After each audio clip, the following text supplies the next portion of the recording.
public data held by state and non-state actors. The regulations are 2 steps away from becoming law, with the Senate expected to finalize its scrutiny of the regulations later this week.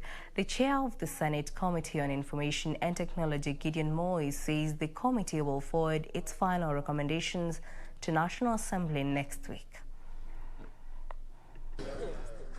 Data Protection Act 2019 seeks to control how organizations, businesses and the government access and use personal information, employing safeguards to protect unfair and unlawful access to personal data.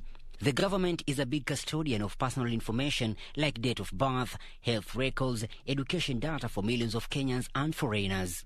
Speaking in Mombasa, the chair of the Senate Committee on Information and Technology, Gideon, says they will be reviewing the draft Data Protection Regulations, draft National Addressing Systems Bill and Critical Infrastructure Bill, which lays focus on the country's telecommunication and technology infrastructure. Committee on ICT to have various deliberations, and mainly to do with the data.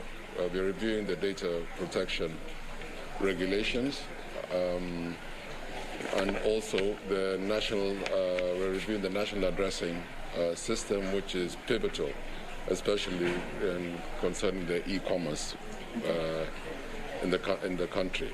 Moi says with the growth of the e-commerce and the digital space, there's a need to adapt the changing landscape for Kenya to remain competitive.